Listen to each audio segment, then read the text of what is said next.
professional boxers, professional sportsmen and women should be able to provide for themselves enough to last them their entire time on earth in old age as well. But again, let's look at the perspectives of some of these Nigerians who are talking about this issue. He was a boxer renowned for his flamboyance, as many recall his exploits as a really talented amateur who made it to the Los Angeles '84 Olympic Games in the United States before turning professional afterwards. Besides being a star of Los Angeles '84 Olympic Games, besides winning and doing well at different All-African Games, Commonwealth Games. So when this talking about joblessness came, because it was actually a temporary staff of Nigeria's National Sports Commission or the Sports Ministry. At the time he was actively boxing, everyone knew him to be one of the hopefuls, people that could bring a lot of decorum and national honor to the country. He performed extremely well as a professional, although the career was kind of jinxed at some point. Jeremiah OKORODUDU died from a foot ulcer complications in Lagos on the 28th of June 2023 at the age of 64, hours before he was scheduled for a surgery to amputate his leg. But the circumstances of his death, going by accounts in the media, bring to the fore the abject situation of some Nigerian sports heroes in retirement.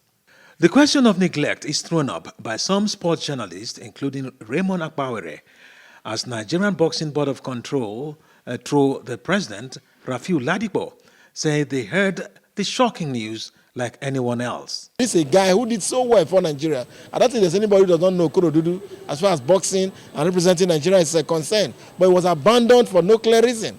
Even when the illness became that serious, I made several attempts beside my radio reports and online information and all of that. There was no response from anywhere. I even had to call the wife. When this man was sick, what did you people do? Nobody told us. Surprisingly, every journalist has been calling me that the man was sick and he died. Which journalist called me when he was sick? Nobody called me. Yes, I didn't know of it. Other specialists in the sport believe boxers have to be responsible for their welfare in retirement. Abodorin, the Secretary General of the Nigerian Boxing Board of Control, speaks.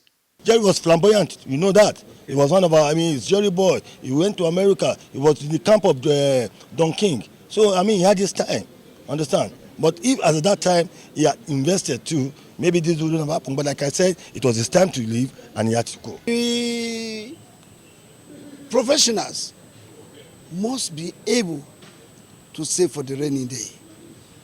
And those of us on the board, we will do everything humanly possible to assist them to grow and earn big money. Right now, we have Nigerian boxers now earning $12,000, $15,000, $5,000 as the case may be. Before it used to be 50,000 naira. For British-born Nigerian professional boxing promoter Prince Stanley Williams, government also has a role to play in ensuring that sports heroes like the late OKORODUDU are comfortable in retirement. Government normally have foundations that is set up in other countries. So these foundations are foundations that look out for people that have retired, they are going through so many setbacks from one issue. Some of them might be drug related, some of them might need help, maybe they might be homeless. You have, so we can create foundations for that. And also it doesn't necessarily have to be under the sports ministry. It could be handled by other bodies.